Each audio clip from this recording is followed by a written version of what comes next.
बहुत समय पहले की बात है, जब वृंदावन में रास लीला की तैयारी हो रही थी।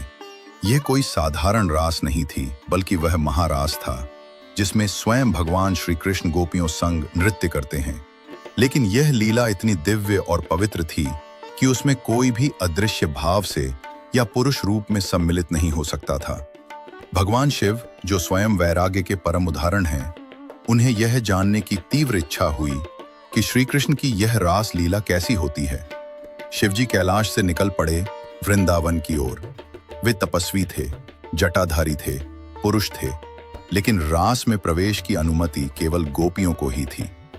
जब भगवान शिव वृंदावन के द्वार पर पहुंचे तो वहां योग माया ने उन्हें रोका।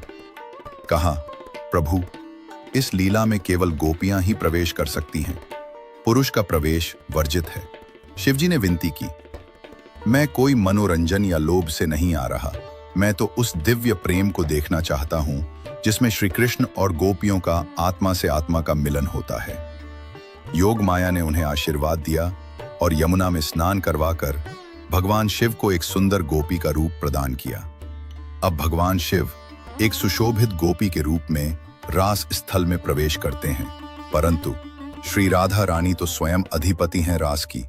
जैसे ही शिवजी ने लीला स्थल में प्रवेश किया, राधा रानी को तुरंत आभास हुआ, यह कोई साधारण गोपी नहीं, यह कोई विराट पुरुष है, एक तपस्वी, एक महायोगी। राधा रानी उनके पास गईं और प्रेम पूर्वक मुस्कुराकर पूछा, हे भोलेनाथ, क्या आपने ये समझा था कि मैं आपको पहचान नहीं पाऊंगी?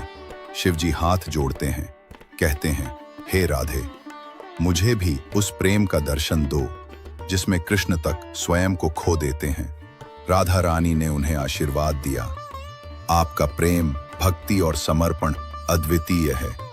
आप रास में सम्मिलित नहीं हो सकते, लेकिन इस प्रेम की रक्षा के लिए आपको यहीं एक स्थान मिलेगा जहां हर कोई आपके दर्शन कर सकेगा। राधा रानी के आदेश पर उसी स्थल पर शिव जी का गोपी रूप में विग्रह स्थापित हुआ, जिसे आज हम गोपेश्वर महादेव के नाम से जानते हैं। यह वृंदावन का एकमात्र मंदिर है जहां भगवान शिव श्रृंगार रूप में गोपियों के भेष में पूजा जाते हैं। शिव जी की मूर्ति को रात में सजीव माना जाता है। स्थानीय लोग कहते हैं कि रात्रि गोपी रूप में रास लीला में जाते हैं और प्रातः लौटते हैं। रोज शाम को श्रृंगार होता है। पुजारी विशेष रूप से गोपी वस्त्रों में शिव जी का श्रृंगार करते हैं। यहाँ स्त्रियां विशेष श्रद्धा से दर्शन करती हैं और उनके मन की इच्छाएं पूर्ण होती हैं। गोपेश्वर महादेव ही राधा कृष्ण प्रेम के रक्षक हैं।